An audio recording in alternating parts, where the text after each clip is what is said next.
Hello. Yeah, I think there's going to be many participants who are still taking their lunch upstairs. But we have to continue with our panel discussion. I'm Sharifa from Malaysia, from the National University of Malaysia. We have three esteemed speakers I'm in between two of them. Dr. Lorenzo will join us online. Let me just introduce Dr. Faris Mili, who's going to be our first speaker. And he is a pulmonologist and addiction specialist from Mayo Clinic and from the US Association of Addiction Professionals. And following that will be by Dr. Solomon. Prof. Solomon is the head of Department of Psychiatry. And the last will be Dr. Lorenzo Mata, who is the president of Quit for Good, which is a non-profit organization promoting harm reduction from the Philippines. Dr. Lorenzo, are you online?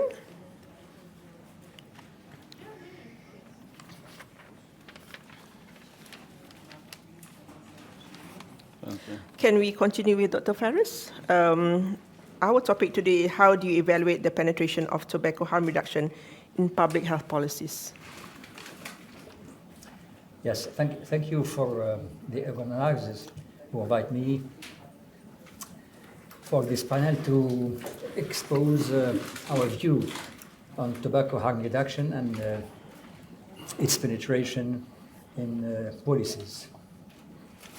When we look at the world and we take a map where tobacco harm reduction is implemented, we can divide the world into three groups, three areas. One area where tobacco harm reduction is implemented, and it's the official policy, official requirement for public health. We can talk about the USA, UK, and New Zealand.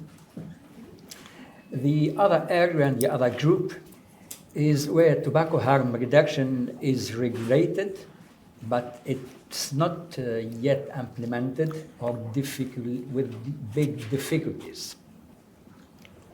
And where WHO framework is, and WHO have a big influence on policy makers, on public health. That's the case of the majority of low and middle income countries. And even it's the case of major countries in Europe, where the influence of WHO on policy makers in tobacco field, all countries, or the most countries, have signed the FCTC framework and have the program Empower that implement. And tobacco harm reduction is not the main requirement in these countries, and advocates face big difficulties to introduce the tobacco harm reduction in tobacco policies. The third group is where tobacco harm reduction is banned and it's growing year after year. If we look at this map, what we find that countries where science and politics is based on evidences on science, tobacco harm reduction is there, and the authorities can implement tobacco harm reductions, because tobacco harm reduction is a logical and rational requirement when we deal with smoking and with tobacco in general. Countries where who do not have enough scientific societies, where their politics is not based on evidences and on rationales, tobacco harm reduction faces big difficulties. Alors, I would like to speak just a little bit about our experience in Tunisia. We are a little country, but we have the weight of scientific society is very big, is very important.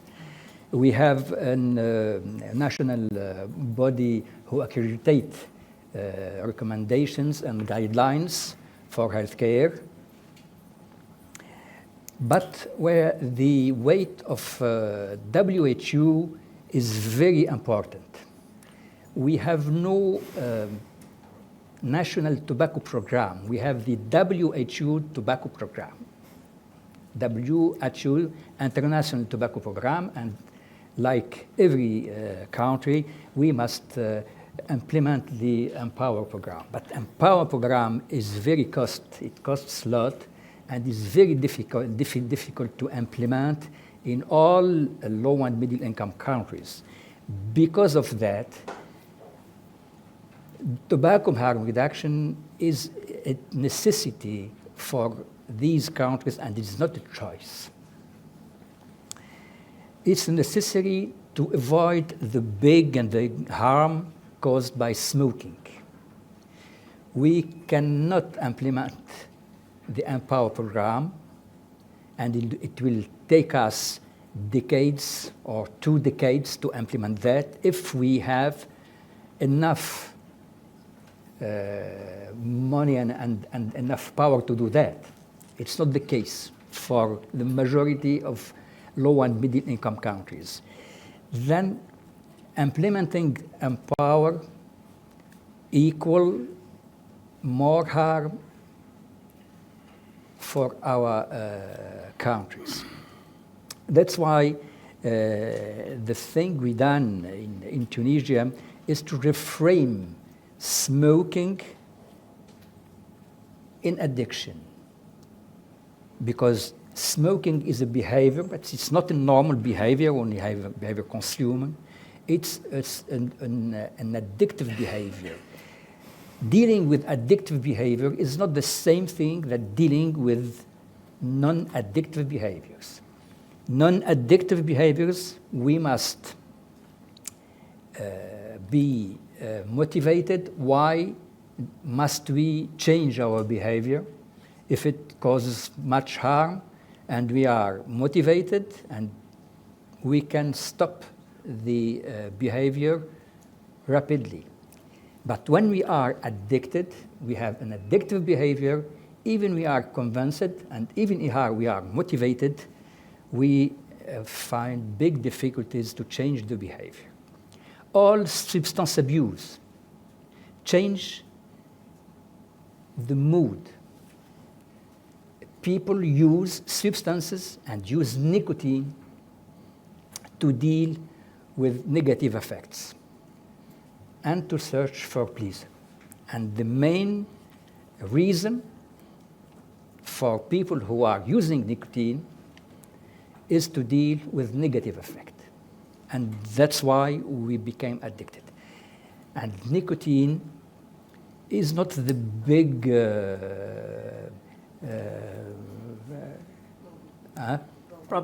problem that causes a big addiction, huge addiction. Nicotine must be delivered with boosters. And these molecules are present only in smoke when we burn tobacco. Nicotine inhaled with the, we call it monoamino oxidase inhibitors. These molecules does not exist in heated tobacco, and does not exist in e-cigarettes. That's why heated tobacco and e-cigarettes are not so addictive as smoked cigarettes. And we have evidences because of that, for that. So reframing smoking in an addictive behavior that what was our objective and our target during these 5 last years in the scientific society I lead. It's the Tunisian Society of Tobaccology and Addictive Behaviors. And our target was to reframe smoking in addictive framework. And it's not simple thing to do, because we must convince all scientifics, all scientific societies about that. And we succeed to do that. Since 2 years, we launched the guideline, the elaboration of a guideline, national guideline for tobacco addiction, and we call it tobacco addiction. Because when we call tobacco addiction, we must add tobacco harm reduction in these recommendations. And we succeed to bring with us 13 scientific societies, some departments of Ministry of Health, and we are now in the end of the elaboration of this guideline, and the next month it will be labelized by our national authority, body authority, and it will be authorized. Yes,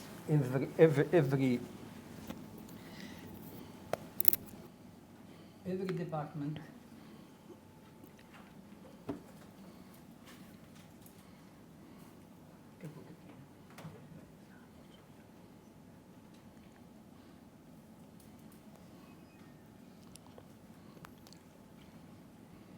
and when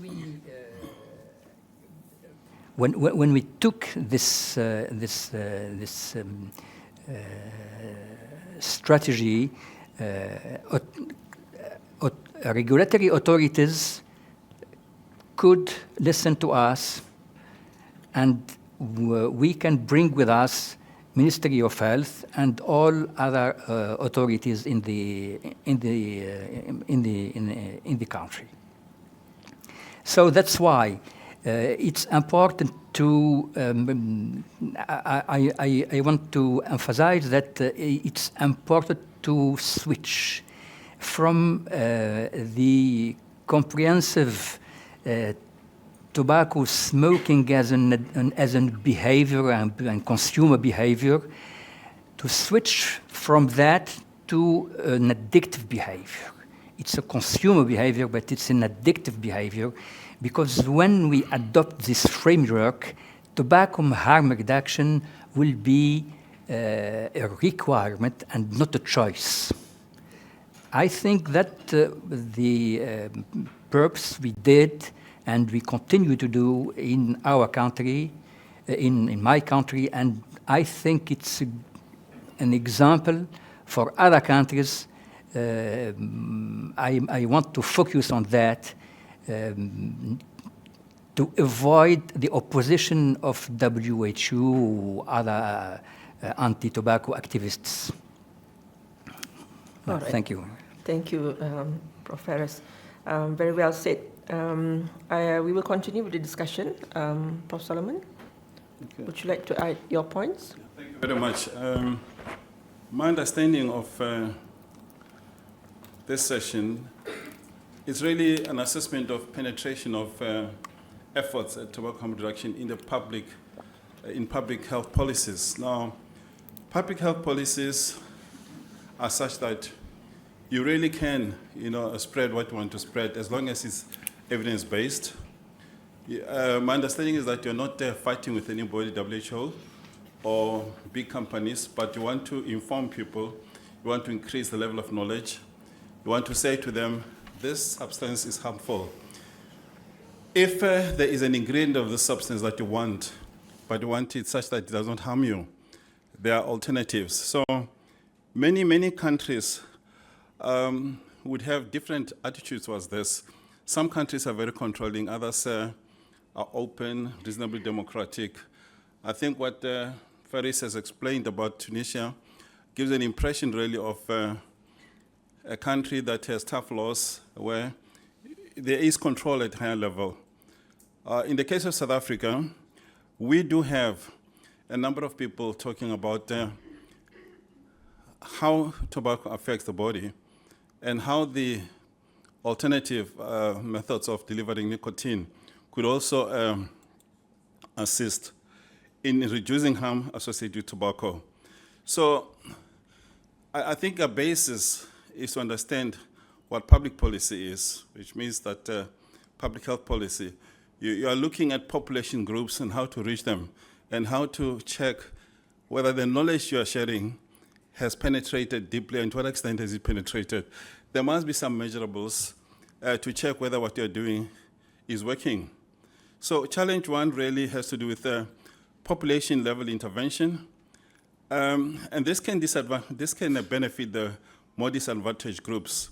So you are bringing information to everyone in the community, in the country, that other people, particularly those disadvantaged, would not necessarily have access to it. So it can contribute to reduction of health inequalities. So you may find that the knowledge about tobacco harm reduction was really exclusively restricted to people with education and so on. You can read about it, you can come to conferences like this. But if you have NGOs that promote advocacy, health promotion in the communities, they are balancing the equation because they are reaching out to people who may not have access to internet or modern technologies. It includes restrictions of smoking in workplaces and public spaces. So some of the things we talked about earlier in the morning, those are elements of harm reduction, tobacco harm reduction. And at least in South Africa, I'm not so sure why this seems to be a problem in Tunisia.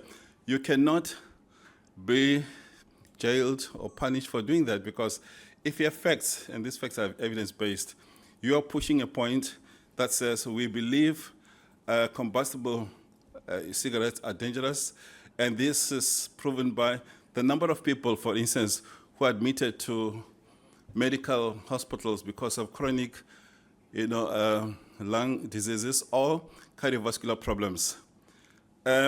If you're also talking about restrictions of sales to minors, you're conscious of the fact that young people should not start using these substances quite early. They have to mature so that they can make responsible choices in order to use them. When you ask companies that sell tobaccos or tobacco outlets to clearly indicate health warnings on tobacco products, that is a form of intervention. And also when you look at the different pricing methods, we talked about excise taxes, high taxation, high pricing of these products. Now, point is, how do you measure this as a researcher? Because the measurement of these inputs is also an indication of the degree to which your strategies have penetrated in society, the degree to which people are now able to make informed choices. I referred in the morning to the Singapore study, which evaluated 12 policy scenarios on their impact on smoking prevalence and annual quality adjusted life years gained. Policies with the best model outcomes were an aggressive tax regime. Now, if there's anybody from Singapore here, you can enlighten us further as to whether these aggressive tax regimes leading to increase in excise taxes regularly. In South Africa, I pointed out that the increase in excise taxes was also regular. So the tax regime that increased prices every 2 years, and also prohibition of smoking amongst all individuals born after some point in time. Now, can you say reasonably that if you're born at this point, you should not smoke, or people born before that? Now, I would really be happy if somebody from Singapore can share what's going on with that study or what its impact is. But the measurables in the study would be whether, in fact, the aggressive taxation program was able to reduce, use of combustible tobacco and consideration of alternatives to improve people's health. Because in public health policy, you're trying to provide something that will reduce harm associated with a particular substance or activity. The harm reduction framework is another alternative that is looked at. Its evidence-based approach includes community-driven public health strategies such as prevention strategies, which are built within advocacy programs. risk reduction. For instance, if you notice that the young people want to attract you to flavored e-cigarettes, vaping elements and so on, you may want to raise the risk associated with that because they might not know what else is contained in those flavorants. You may want to redirect them. So health promotion methods are also part of the harm reduction framework. Empowering people who use drugs and their families to choose a healthy lifestyle emphasizes engaging directly with people who use drugs to prevent overdose and infectious disease transmission, to improve their physical, mental, and emotional well-being. Now, these elements are not saying A, B, C, and B are evil, don't do them. But are saying, make an informed choice, the extent to which you want to engage in this particular activity. These are the facts. So the facts are put before you to reduce a risk, to prevent harm because of lack of knowledge. So you're also building awareness, within existing services for helping with substance abuse and mental disorder treatment programs. For instance, in any country, you want to know, if I want to quit smoking, where do I go? Are there clinics, hospitals, or centers where I can go? That's also an impression of penetration of the approach. If a country has allowed those things to develop and support them to a certain extent because they're evidence-based, that means there's an effort to reduce harm. You will also remember that there are a number of countries that really benefit a lot from tax proceeds, high taxation that are imposed on the sale of these products. And their companies also want to make money. And so there's a battle between the governments and companies, private companies, in terms of what the average level is. The company wants to keep afloat, but government doesn't want to lose the amount gained from taxation. So you are saying, okay, do that, but give people information. Let them make informed choices. And based on that, make sure that you understand that there are some people, even with informed choices, will make wrong choices. So provide clinics or centers where they can get help. The other options, to conclude, I've already spoken about number of clinics, number of smoking cessation clinics in a country. Do you have any? I mean, for South Africa, though I'm a psychiatrist for more than 30 years, I struggle to find a center where I can refer anyone who wants to quit smoking. But I would have to refer to an individual psychologist or social worker or psychiatrist to assist, or a general physician, family practitioner who's trained. Number of practitioners are trained in tobacco harm reduction programs. We are beginning in South Africa to have, in various mental health workshops or conferences, people present something about tobacco and alternatives to combustible tobacco use. We have to look at the number of advocacy programs supported by government and NGOs in a given country. You have to look at whether there's any budget allocation for knowledge distribution that is for advocacy by any government. Now, within South Africa, Ministry of Health, there's a unit called Health Promotion Unit. They had ran a number of webinars last year. But the problem with the webinars that were run is that those webinars were biased towards a particular orientation. So it's almost like any strategy of harm reduction was evil, particularly that was those that looked at alternatives such as heat not burn, e-cigarettes and so on. But they were not telling us how do we help reduce the harm associated with use of combustible cigarettes. But they are aware that there are a number of people who are admitted to hospitals because of chronic lung diseases, cardiovascular problems, and so on. You also have to look at the existing open tobacco legislation. Now, earlier in the morning, I tried to give you an evolutionary process in South Africa, starting in 1993, 2009, 1918, and currently, of review of the bill on an ongoing basis. So it may well be that the government may still be restrictive in certain areas, but that opening, that reforms legislation, whether it's still draconic or not, says there's a possibility of increasing research in this area to understand why there are certain people who have cancers, people who end up with severe lung problems or cardiovascular problems.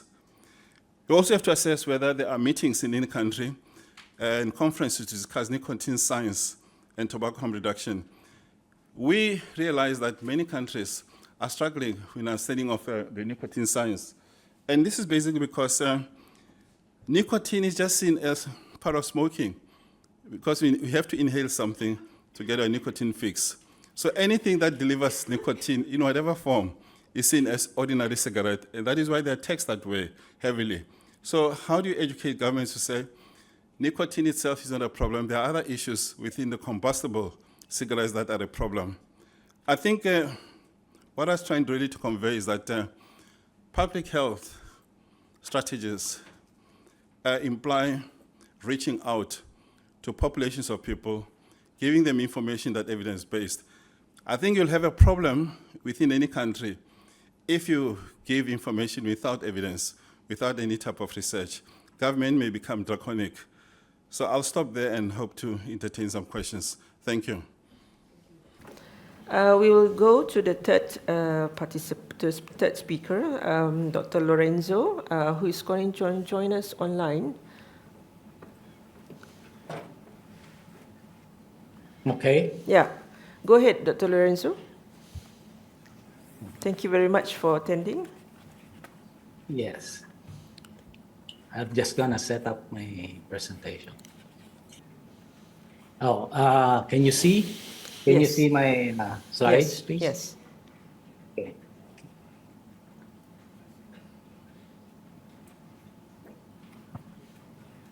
Okay. So good day, everyone, and to all our viewers from all over the world.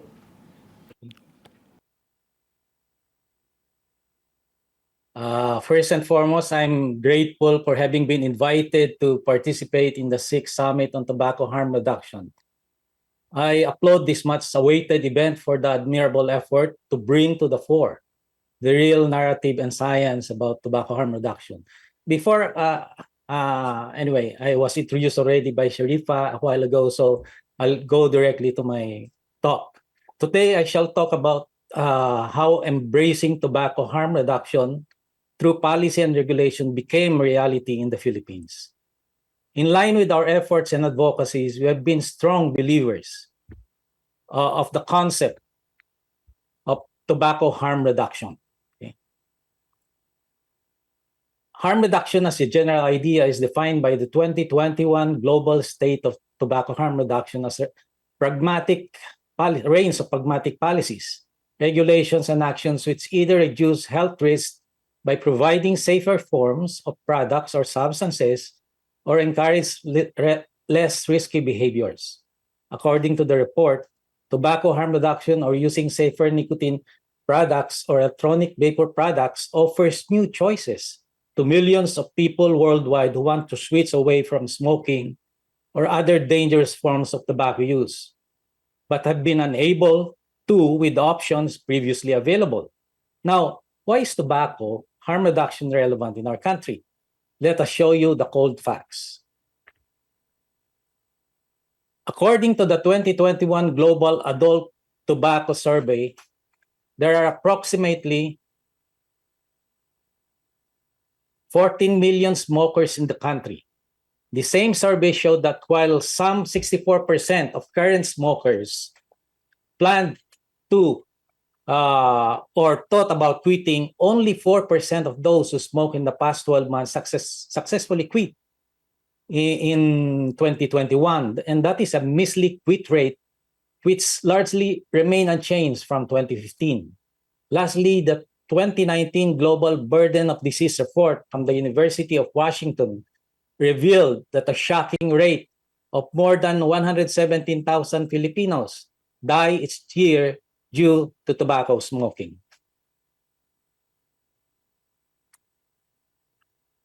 But I'd like to shed light on a noteworthy trend we've observed in the Philippines.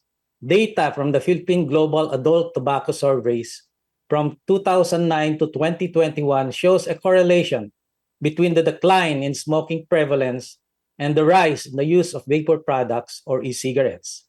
While we should exercise caution to immediately credit e-cigarettes for the decline in traditional smoking, I personally believe that vape products somehow played a role in the downward trend of smoking prevalence in our country. And our nation's proactive response in further cutting down smoking prevalence is manifest in the landmark enactment of the Republic Act 11900, known as the Vape Law. At the heart of the Vape Law is its state policy to regulate vapor products and heated tobacco products in order to promote a healthy environment, protect its citizens, and reduce the harm caused by smoking. For the first time in the legislative history of our country, we achieved a national differentiated regulatory framework governing vapor products and HTPs. The Vape Law accurately defines these products as noble consumer goods that generate aerosol without combustion. The Vape Law also mandates differentiated health warnings for the packaging of vapor product and HTP consumables.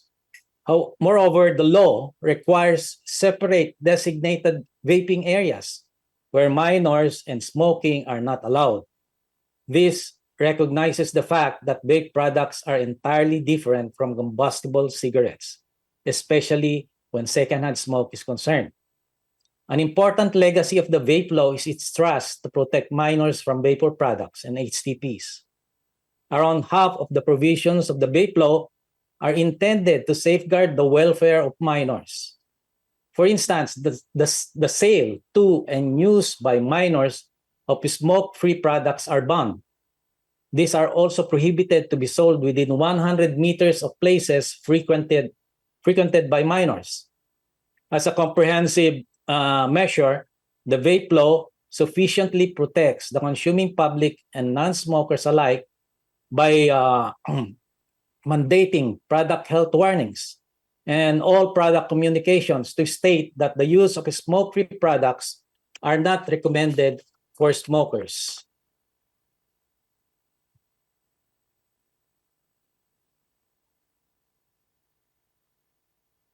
When it comes to illicit trade and tax collection, the vape law is equipped with provisions that effectively address the same.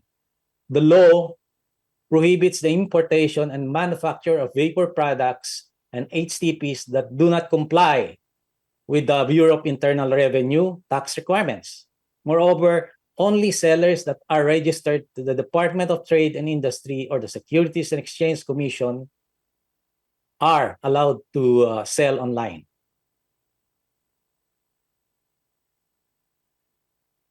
The journey of Republic Act 11900 is a vivid illustration of a whole of society approach in action.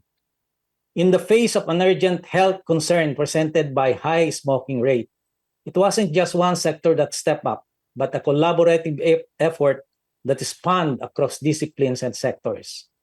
Medical experts were instrumental. They provided invaluable insights, grounding the discourse in rigorous scientific research. Their relentless pursuit of evidence-based knowledge, combined with the commitment to public health, helped demystify vaping, separating fact from fiction. Simultaneously, consumer and sectoral groups played a pivotal role. These groups, representing a diverse range of Filipinos, became the voice of the very people this law would impact. Their stories, experiences, and concerns humanized the debate, ensuring that it was not just about numbers or data, but real lives, real futures. And of course, none of this would have been possible without that unwavering support of the government agencies and officials. These pillars of society worked tirelessly, navigating the complexities of legislation, fostering dialogue, and ensuring that every voice was heard. Their dedication transformed discussions into actionable policy. As we notice, smoking has been a long-standing concern in the Philippines. For many, the journey to quit smoking has been arduous. With the vape law in place, countless Filipinos have found pathway to regulated, less harmful alternatives. By offering safer avenues, we have given smokers a chance to make better choices for themselves. Secondly, the illicit trade of unregulated and often unsafe products has been a shadow market, putting our citizens at risk. Republic Act 11900 has been instrumental in curbing this dangerous underground industry with the help of the Department of Trade and Industry and the Bureau of Internal Revenue. By establishing standards, Republic Act 11900 ensures that products reaching consumers are quality compliant. Lastly, and of paramount importance, the vape law is not just a health initiative, but also a revenue-generating tool. By ensuring excise tax collection on vaping products, we have channeled much-needed funds towards the universal healthcare initiatives of the government. Every peso collected goes back into the system, ensuring better healthcare facilities, services, and accessibility for every Filipino. Ultimately, to achieve public health goals of accelerating the decline, prevalence,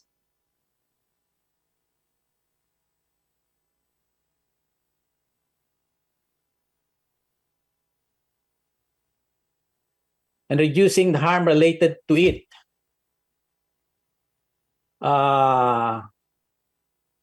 We envision an effective regulatory framework incorporating harm reduction measures to be differentiated, protective of consumers, industry, and the public at large, supportive of reasonable accessibility while curbing unintended use of non-smokers and minors. Laws should be carefully calibrated to ensure that adult smokers are made aware of the less harmful alternatives available, given the option to shift to these alternatives while minors and non-smokers are protected. Over-regulating these better alternatives to the point of impossibility of compliance would only perpetuate smoking. It was high time that our government re-examined its tobacco regulations and seriously considered measures promoting the acceptance of regulated and quality smoke-free products in the country. It is only when we provide adult smokers less harmful options that we rightfully shift the balance in favor of the individual for a more inclusive public health policy. The battle is not over. The enactment of the vape law is a monumental step, but our work does not end there or here. The true measure of success lies not in legislation alone, but in its faithful implementation and tangible change, and the tangible change it brings to society. It's essential that we further expand our circle of advocates, both within civil society and government. More champions mean more voices. More voices mean a louder, more resonant call to action. Building a coalition of informed and passionate individuals will ensure that the essence of the vape law is not just understood but zealously protected and advanced. As we advocate for healthier choices, it's also vital that we continue to educate smokers about the options they have for cessation. By reaching out and providing them with accurate information, we empower them to make decisions that redefine futures for the better. Monitoring is also crucial. A law, no matter how well crafted, is only as good as its implementation. Both the national and local governments have a critical role to play in ensuring that the vape law is executed with diligence and fidelity. Finally, we cannot ignore the global landscape. As the vaping industry evolves, best practices emerge from around the world. A robust government-to-government dialogue on global best practices for vape regulation will ensure that the Philippines remains at the forefront, adopting strategies that are not only effective, but also aligned with international standards. This ends my talk, and I thank you very much for this opportunity. So let's be informed, stay informed, and help improve lives. Thank you.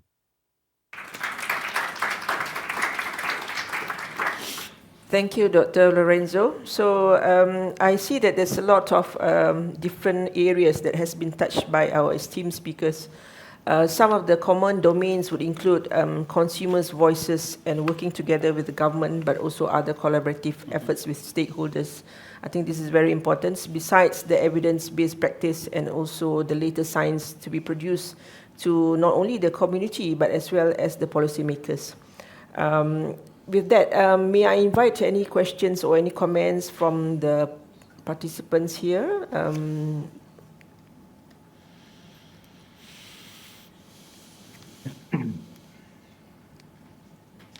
And I don't see any from online as well. Any comments? Any thoughts from participants, from our members here?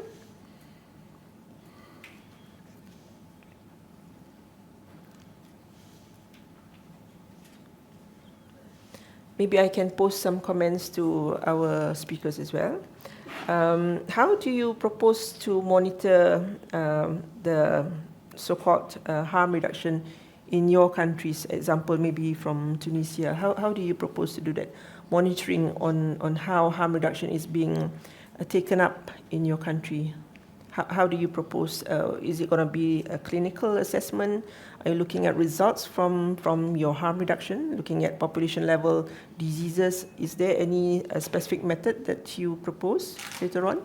Yes, of course. In Tunisia, we have we publish data every 2 years, for example, through the nights for youth data.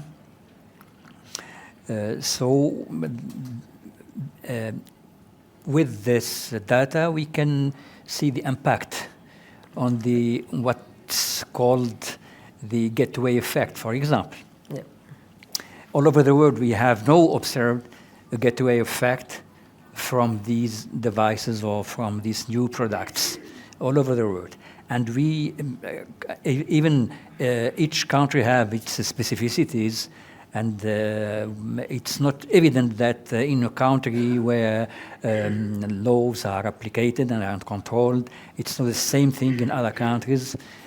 So it's important to have a look each 2 or 3 years and to evaluate tobacco harm reduction and to correct the directions with the regulatory measures. It's no taxation or all that to regulate and to bring new regulations of the whole strategy. Right. So monitoring is part of the process for most countries as well. And I think by leaps and bounds, I think a lot of the more developed countries, such as UK, would have very specific data that they collect routinely. And you will repeatedly mention about enforcement as well in your country. How do you foresee that harm reduction would be taken up through betterment of enforcement? The issue is that how do you measure enforcement, so-called enforcement activities? Because we want to benchmark, let's say, Tunisia or Malaysia, or how do you say that your enforcement is better? Do you see a reduction in illicit trade? Would you see less consumption of contraband cigarette? How do you probably measure that? Because that could be a recommendations for the public health policies. This is one of the indicators that you should look at as well. Very difficult question. Yeah. But it's difficult to measure, enforcement as such. But you can measure what you're doing in the community. For instance, I mentioned that in the case of South Africa, there are very few, if any, smoking cessation clinics. But if we develop more of those, which are supported by private sector and also by government, that would mean that something is moving. Governments normally look at excise taxes and so on. In the morning when I talked about, trying to look at the kind of punishment that would impose on a person who has a child in a car, the windows are closed but smoking, exposing that child to secondary smoking. Some of those things, some of those interventions might work. From country to country, the punishment will be different. A few weeks ago, one of the private companies, tobacco companies, called me to say, is there a university where they train, the general practitioners or students on problems associated with tobacco use and so on? Is this part of the syllabus? We are struggling to find a university that does that. Correct. But this should be part of general medicine.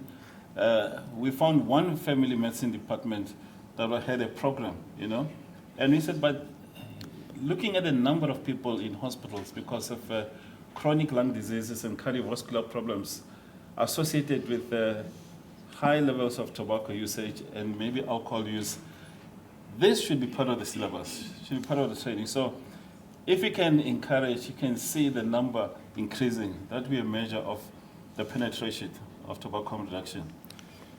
Yeah.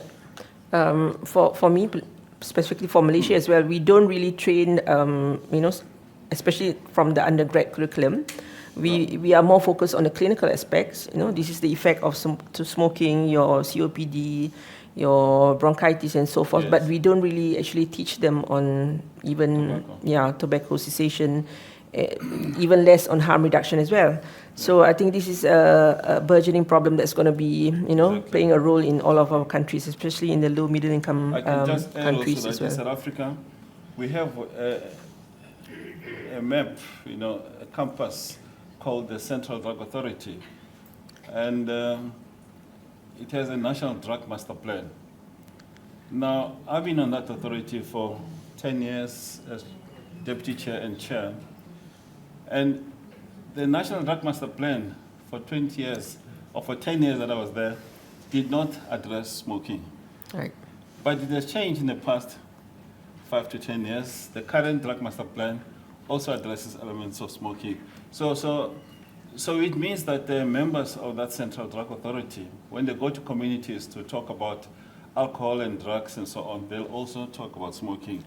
That also shows the gradual penetration.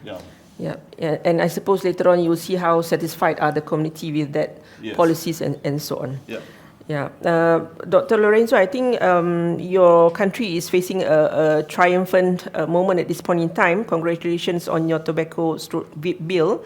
And how do you foresee that this is going to be improving lives in Philippines? What I'm trying to say is that a lot of people actually may convert into dual smokers, and people, the society might blame, this bill that actually harms more smokers converting rather than before. How do you plan, or how does the society plan, or how does the community plan to move forward? Would you find any ill effects of this bill at this point in time? Sharifa, I don't think there's any ill effect. All good is being hoped for in this implementation of this bill. The important thing is there should be really a proper implementation of this bill to do away with this young people getting into smoking or non-smoker going into smoking or vaping, because our vape law, half of it is protective of the youth and non-smokers. Right. So we would like to have this monitored and the implementation done properly. So far, lately we have had problems of still black market going on in some online marketing. Exactly. And the authorities responsible for this have been acting efficiently afterwards. So we hope that the implementation will be really properly done, and over time we are seeing a better benefit for the people, health-wise and economic-wise. Thank you, Dr. Lorenzo, because one of the measures that has been mentioned is that some of the unintended effects would be, more people consuming, let's say, e-cigarettes or vape, and they might actually buy from contraband, like you mentioned. And That's true. we've seen something in UK, a new development, like what they mentioned, the Prime Minister actually wants to have more control on the e-cigarettes as well, even though they have been pushing tobacco harm reduction all this way. So new developments, because of this bill, I'm just saying whether that could be possible as well in Philippines. All right, is there any other questions? We still have time, I think, for 1 or 2 questions from the floor. Any questions? I don't see any online as well. If none, can we adjourn our sessions today for this session? So I would like to thank you very much to the speakers as well, Dr. Faris, Dr. Solomon, and also Dr. Lorenzo. Thank you very much. Thank you.